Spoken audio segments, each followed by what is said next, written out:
بسم اللہ الرحمن الرحیم۔ السلام علیکم۔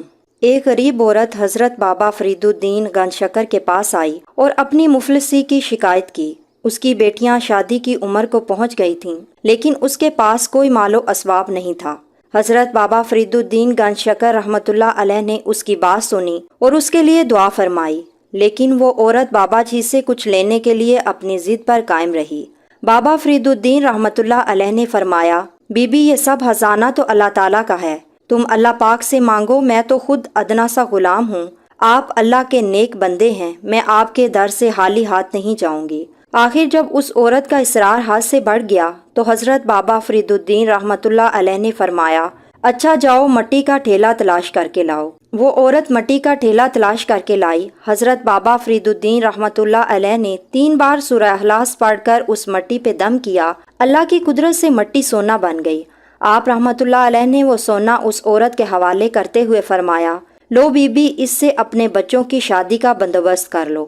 وہ عورت شکریہ ادا کرتے ہوئے چلی گئی، لیکن سونا بنانے کا نسخہ اس کے دماغ میں بیٹھ گیا۔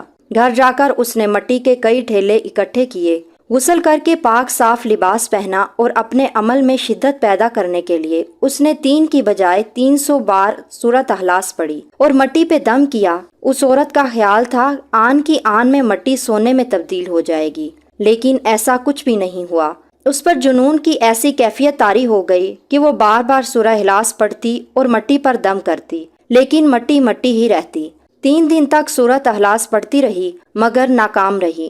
آخرکار مٹی اٹھا کر بابا فرید الدین گنج شکر رحمۃ اللہ علیہ کی بارگاہ میں حاضر ہوئی اور شکوہ کرنے کے انداز میں بولی، آپ نے نہ وضو کیا، نہ غسل کیا، نہ ہی خوشبو کا اہتمام کیا، بس 3 بار سورہ اخلاص پڑھی اور مٹی سونا بن گئی۔ میں نے غسل کیا، خوشبو لگائی، گھر کو پاک صاف کیا اور 3 دن سے سورہ اخلاص پڑھی، لیکن مٹی سونا نہیں بن رہی۔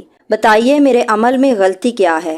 حضرت بابا فرید الدین گنج شکر رحمۃ اللہ علیہ کی آنکھیں نم ہو گئیں۔ آپ رحمۃ اللہ علیہ نے سر جھکا لیا اور بھیگے ہوئے لہجے میں فرمایا، تیرے عمل میں کوئی کمی نہیں تھی، بس تیرے منہ میں فرید کی زبان نہیں تھی۔ سبحان اللہ۔